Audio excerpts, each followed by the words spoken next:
Coming up on The Cost of Living. People will say, hey, I need advice for camping, or is this spider weird, or does anybody still do the Terry Fox run? Like, just stuff people want to know, and they can't necessarily look it up as easily as they used to be able to. So where are they going to look it up? An old school social media site. You may have been there recently.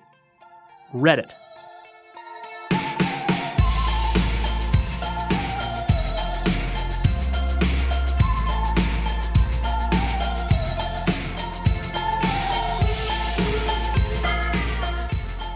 Hi, I'm Paul Havershood. Welcome to The Cost of Living. If you Googled something lately and found yourself on Reddit, you have company. The site is bursting with traffic. So why are so many of us, when we have questions, suddenly going there for answers? Also today, for musicians, a stream isn't worth a download isn't worth a CD, and a CD is less than vinyl. But everyone in the industry still wants to make money. Something's got to give. And that something is us.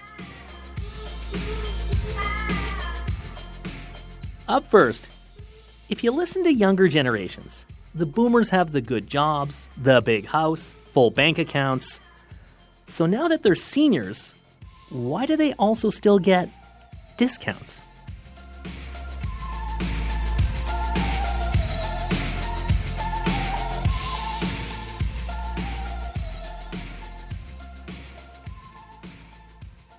You know what I like, Danielle Nerman? Sunshine and lollipops? Well, yes, that is what I like. But I also like a good deal on those lollipops. And there's one group that consistently gets deals at a lot of places. Oh, yeah. Seniors. They get the discounts at restaurants and pharmacies. I am only 21 years and 2 months away from hitting that milestone. But who's counting? Not me, obviously. But one of our listeners has been thinking a lot about this. Laura Backstrom put a question to us. She wrote to ask if seniors' discounts, especially the ones that start at 55, still make sense. A senior may actually still be in their prime earning years. They might be earning more than they ever have in their lives when they're, say, between 55 and 65. Laura just turned 60, so she already gets the seniors rate at her rec center in Victoria. But she kind of feels guilty about it. Laura is a professional cellist and has often asked herself, who really needs discounted tickets to concerts? One thing we always talk about in the music field is how the audience is like this sea of white hair. And there are people who maybe have a couple of kids, they're paying the full price. And they find that getting a babysitter and paying for that just puts it over the top and out of reach for them. Babysitters, dinner, maybe a show. It's like she knows my life. But what is she saying here exactly? She's raising a question. Are all these discounts to things like the symphony or the gym really going to the people who need them the most? Well, there are reasons that seniors get discounts, though, yeah? Yeah, seniors are really price sensitive. Even if they have a decent income, it's fixed. So they tend to be more cautious when it comes to spending. Stephen Schechter is a professor in the Sauder School of Business at UBC. He says seniors' discounts really took off in the 50s and 60s. Businesses saw this as an opportunity to get their business and get them to be committed customers for maybe the remainder of their lifetimes if businesses were being nice to them. At that time, retirees were struggling. They were the largest group of Canadians living below the poverty line. Many didn't have pensions or savings, and this was a big worry. Yeah, it was around then the government brought in CPP. They brought in the Guaranteed Income Supplement. And those programs really highlighted senior poverty. And businesses, they saw what was going on and started giving people 65 and older a break. But Stephen Schechter says things have changed a lot since then. Things have shifted. Seniors are no longer percentage-wise the worst off demographic wealth-wise. The most recent Stats Canada data from 2022 shows seniors come out ahead of younger Canadians. In this report, the poverty rate for seniors is 6%. For all other adults, it's nearly twice that. Doug Stevens is the founder of Retail Profit. We can't paint a whole generation with the same brush, but the economic fortunes of baby boomers are well documented, the richest generation in history. And yet these discounts persist. So seniors today are better off than they used to be, but they still get discounts. Yeah, and some of it is marketing, some of it is habit, but also it would be really hard to take them away. You're definitely going to leave noses out of joint. I don't think any CEO is going to be the one to underwrite the decision to cancel the seniors discount. Do you want to be the person who takes away the seniors discount? You'd get canceled. I mean, I'm worried I'm going to get canceled just talking about this. I mean, maybe you might, but also look at the situation for younger generations. We've talked about this a lot. We've talked about housing. Look at the average price for a house in Canada back in 1980. It was around $60,000. Now it's more than $700,000. A sky-high mortgage isn't something most seniors have to worry about. Stats Canada says nearly 69% of people 75 and over own their homes. That's just houses. And sure, not every boomer is rolling and not every millennial is struggling. But financially, younger generations, they are living in an expensive world. And that's why Doug Stevens says they could use a break. One could make a pretty cogent argument that the discounts currently going to seniors ought to be going to young people to give them, a better head start in life and maybe just a fighting chance at paying their bills. So, of course, every generation, when they're young, they do have to overcome stuff. But if you look at the situation financially for Gen Z, millennials, it's different. I mean, they have leveled up in the toughness of what they're facing right now. Yeah, this is something Lisa Evans has talked about with her own parents quite a lot. She's a single mom with 2 kids. You know, when her parents bought their home in Toronto 45 years ago, it cost them, like you just said, $60,000. And that was 3 times their salary. Today, that same little bungalow is worth $1 million. And for the average family, buying that house would be about 10 times their income. So you go from 3 times your salary to 10 times your salary. And then add into that, the cost of food, cost of gas. I just think that there's a higher cost of living now than perhaps there was for, the generation of seniors that we're talking about now. She's really making a case here for the millennial discount. She is, but Lisa also doesn't feel that yanking the seniors discount is the right thing to do either. She just wants a piece of the pie. Why isn't there a parents' rate? Why is it just a seniors rate? So Lisa doesn't think this has to be an either-or situation. Keep the seniors day at Shoppers Drug Mart, but also add a parents' day. She says it would be really helpful, too, if she could get the same discount when she takes her kids to the science center or zoo that seniors get. Some of those places do have family rates. They do, but they're only a deal if you have 2 adults and 2 or more kids. She's one parent with 2 kids, so why not have a discount for single parents? You're not going there on a date. You're a parent that's you're just accompanying your child to this adventure. So why can't it be like a senior/parent discount? Would businesses go for that? Some places are moving in that direction. A handful of arts groups across the country are keeping their seniors discounts and also offering cheap seats to people in their 20s and 30s. And that makes sense for them because if you're like the opera, the symphony, you need younger generations to come in, buy tickets for the next few decades if you want to stay around.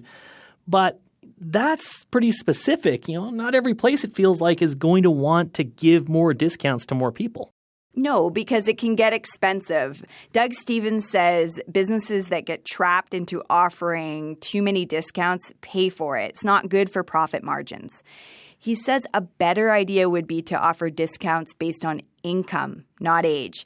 And it's kind of out there, but Doug says it would be more fair and it wouldn't be that hard to do. If your income legitimately falls below a certain level, there's no reason why the government couldn't simply issue you a card that is scanned at the point of sale and immediately just adjusts your pricing based on that. This is interesting, and maybe he's right. Maybe it would be more fair, but at the same time, That'd be a pretty big leap. Well, we are seeing it happen in small ways. There's pay-what-you-can grocery stores, and sometimes film festivals do a sliding scale admission rate where they have different pricing tiers, and it's the customers who decide which tier they can afford. So in this kind of world, seniors would still get their discounts if they need a discount, but then so might a lot of other people. That's the idea. All right. Thanks, Danielle. We want to hear from you. What's your take? You can send your emails to Danielle. Hey, what are you doing? Don't do that. Okay. Send your emails to costofliving@cbc.ca, or please give us a call. Our number is 1-866-550-COST. That's 1-866-550-2678.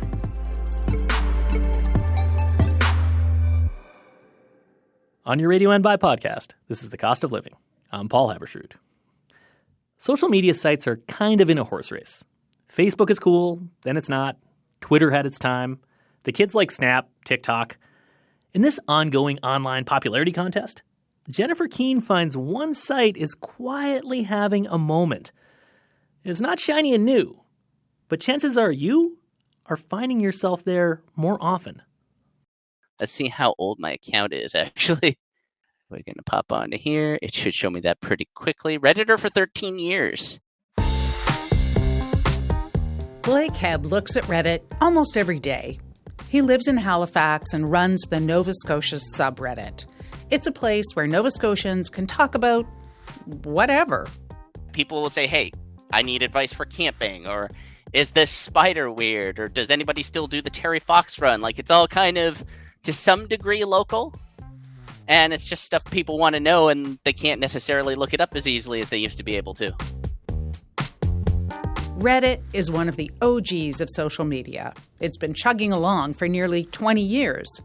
But since last summer, the number of its daily users has soared by nearly 45%. That's a huge amount. That's 700 million visits, more visits they got to their website this year than a year ago. David Carr works for the data analytics firm SimilarWeb.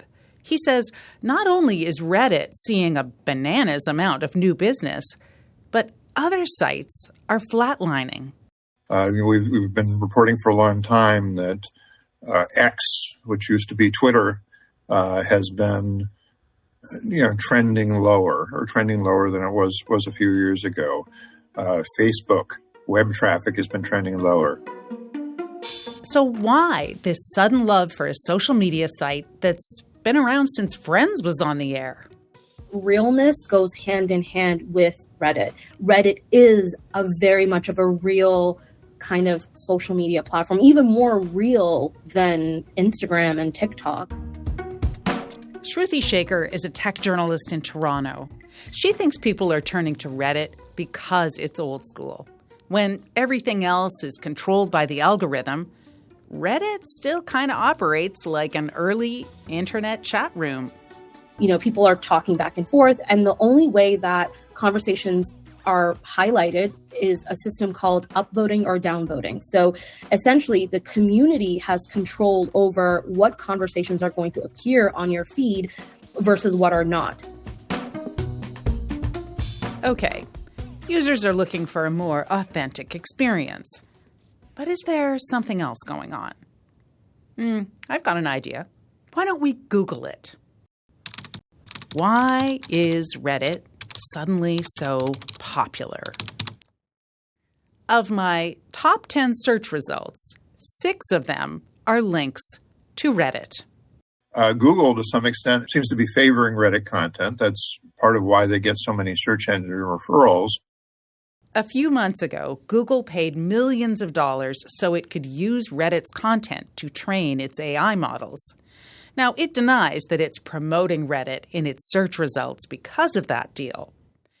David Carr thinks it's probably just Google giving people what they want. There is a feedback loop that's built in there. People find interesting and useful content on Reddit, so they're more likely to click on it. They're more likely to click on it. Google sees that and features them higher in the rankings. Whatever the reason, Reddit is having a moment. The company went public back in March. Its stock is on a roll, and it's good friends with Google. But for Blake Hebb, who moderates the Nova Scotia subreddit, it comes down to this. Reddit at a core hasn't really changed. It is stable in a world where everything else seems to be getting worse.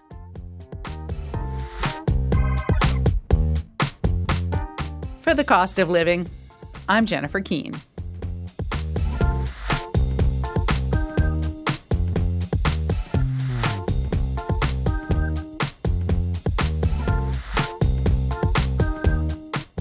This is The Cost of Living. I'm Paul Haberstrood. This next story originally aired earlier this year. Growing up in Montreal in the 50s and 60s, Andy Kim listened to radio stations like WABC out of New York.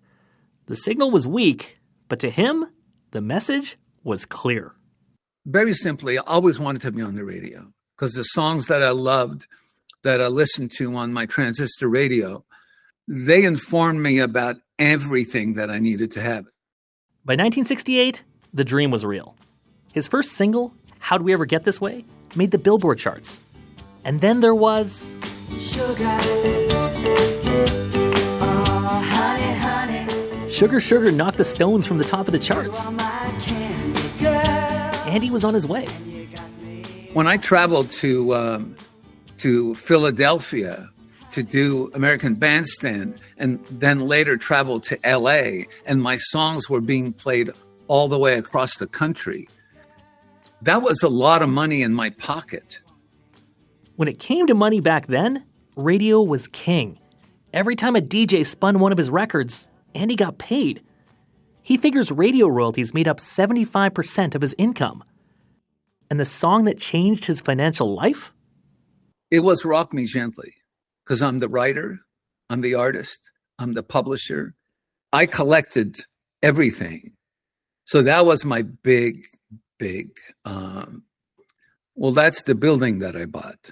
Or whatever it is, it's like that was just an incredible moment. In the music business, royalties don't just go to the artist. The songwriter, publisher, whoever owns the master recording all get a slice of the pie. Andy was all those things for Rock Me Gently. Ain't it good, ain't it right, that you are with me here tonight. So twice a year, when royalties were paid out, what were those checks like? Well, for someone like myself who grew up in the tenements, they were big checks. I mean, the discomfort in giving numbers is the fact that not everyone was lucky enough to get those. And I just think that, look, it's helped my life. I go through the roller coaster of life, but I'm not anxious about money at this point. We're looking in the 70s, were they like six-figure checks a couple times a year? Is that fair to say? Yeah, I'd say that's extremely fair to say. There was more than that was had, and it was close to like so much money that you can't believe. And that is all dried up to artists today. Turns out video didn't kill the radio star. Streaming did. More than 80% of music industry revenues now come from streaming. And the money that goes to artists? It's not like radio in Andy's day. Adam Skoos is the head of Starseed Entertainment. It's an artist management company and record label based in Toronto. He sees the size of those streaming checks, and... You're not really getting rich for the most part on the streaming side, whether you're writing or recording, unless you're kind of in that top kind of 0.1%, really. So what do the economics of streaming in 2024 mean for artists and us, the music fans? Well, we all know that artists only get fractions of a penny for every listen. Spotify, the biggest streamer, pays around 0.003 cents per stream. If a song gets 1 million streams, that's $3,000. So what about 1 billion streams? Well, that would be $3 million. That's a nice chunk of change. But then you'll hear stories like Snoop Dogg saying for his billion streams, he got a check for $45,000. Now, Spotify pays out 70% of the money it takes in, but a lot of that money doesn't end up with the artist. It goes to the big music companies, Sony, Universal, Warner. So streaming is the big money in music, and it's the primary way fans listen to music. That makes it feel like the main event. But for artists, financially, it can be more of a sideshow, a promotional tool. Because now, to make money, they need people coming to their shows. Touring is almost always the biggest share of revenue for every single artist out there. I would say if you're a heavily touring artist and you're signed to a record deal and you're signed to publishing sort of thing, your recording and publishing is probably only anywhere between 5 to 15%, I would say on average, of all of your total income. To make ends meet today takes a lot more revenue streams. Artists sell merch, vinyl and t-shirts on their website. They have brand partnerships. If they're lucky, their music could get licensed in a movie or commercial. And they hit the road. Adam says touring now typically makes up more than 70% of revenue. You can be looking at live revenue as low as, for $2,000 to $3,000 per show as you're hopping in the van kind of touring around. Or you could be looking at making $50,000 to $100,000 to more per show. And, when you do the quick math about how many streams it takes to get $100,000 or $50,000 versus kind of one live date, you see really quickly how the live can get up that high. So if royalties have dried up and artists now need to make money from touring, something has to give. For music fans, that's ticket prices. Last year, for the biggest acts, ticket prices went up 23%. That's in 1 year alone. You want to see Taylor Swift? That's $330. And we know people are shelling out way more than that if they're buying from resellers. The big music industry buzzword these days is superfans. These are the top 10% of an artist's most loyal supporters. Jay Gilbert is a consultant, podcaster, and former executive with Universal Music. He says superfans are more important than ever to the music industry. They're not only listening to the music, but they're buying the different configurations, cassette, it's a thing, vinyl. They're buying the merch. They're going to the shows. Some of them are even paying for the paid meet and greets. Not all of them. Not all of them can afford it. But I think it's, all of those touch points. Superfans, on average, spend twice as much on music as the average fan. They buy t-shirts and backstage VIP meet and greets. They build vacations around going to Vegas to see U2 at the Sphere. Some of these things, you need to be an adult with a credit card to be able to do that. It's not for everyone. The economics of streaming are pushing music in two different directions. Live shows are becoming more expensive and more exclusive, but music in general is also more accessible than ever. For $12 a month, you can have 100 million songs in your pocket. For artists today, making it is no longer about breadth. The whole world doesn't need to hear your tune on the radio. It's about cultivating depth, figuring out how to engage enough fans who will stick with you for life and who are willing to spend. If you were successful with a major label back in the, let's say, 80s or 90s, you didn't have to worry about a lot. All you had to worry about was writing good songs, performing those songs, maybe working the press, going to radio stations when you're on tour and doing interviews and things like that. It wasn't like it is today. And today, it's really challenging because not only do you have to write, record, tour, do press, but you have to do Facebook, Twitter, Instagram, YouTube. Andy Kim didn't have to make TikToks. He left Montreal for New York with $40 in his pocket. He had one song and a secondhand guitar. Would he trade places with someone trying to break in today? I would be in big trouble if I started right now. I have maybe 2 million spins and make $5,000. And you can't even go to a grocery store anymore without paying more than you want to pay. It's always been about the music. But everyone has to eat. Even at 0.003 cents, a spin.